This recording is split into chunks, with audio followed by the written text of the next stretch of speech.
এই দান ধ্যানের রাজনীতি বেশি হয়ে গেছে। আর সে দান ধ্যানটাকেও ব্যক্তিগতভাবে করছে না, দান ধ্যানটা করছে সরকারি টাকায়। তৃণমূলের নেতাদের হাতে এত হাজার হাজার কোটি টাকা আছে, তারা মনে করলে 1,10,000 এখন 2,20,000 টাকা করে দিতে পারে। কিন্তু সরকারকে দিতে হবে কেন? বারবার করে সরকারকে দিতে হবে কেন? আজকে তার বদলে কৃষ্ণনগরে একটা বাচ্চা মেয়েকে গুলিতে মেরে দিল। সারা রাজ্য জুড়ে আইন শৃঙ্খলা পরিস্থিতি বলে কিছু নেই। ঘরের মেয়েদের, মাদের, বোনদেরকে কোনো নিরাপত্তা দিতে পারছে না এই সরকার। পিস্তল, গুলি ছড়াছড়ি চারিদিকে পশ্চিমবঙ্গ জুড়ে। আমি তো দিদিকে বলবো, বাংলায় যেমন গলিতে গলিতে জুয়ার ব্যবস্থা করেছেন, জুয়া খেলার, বাংলায় যেমন গলিতে গলিতে মদের দোকান খুলেছেন, এবার বাংলায় গলিতে গলিতে পিস্তলের দোকান খুলে দিন, ঝামেলা শেষ। সবার কাছে পিস্তল থাকলে তাহলে কেউ কাউকে মারতে ভয় পাবে, কিন্তু নির্দিষ্ট একটা অংশের কাছে পিস্তল, তারা যা খুশি তাই করছে।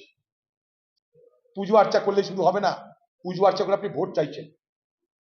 এই পুজো মানেটা কি, চাঁদা দেওয়া মানেটা কি, ভোট দাও, আর তো কিছু না। ভোটের সওদাগিরি করছেন, দেবীকে পুজো নামে দেবীকেই আপনি বেচছেন বাজারে, দুর্গাকে আপনি বাজারে বিক্রি করছেন।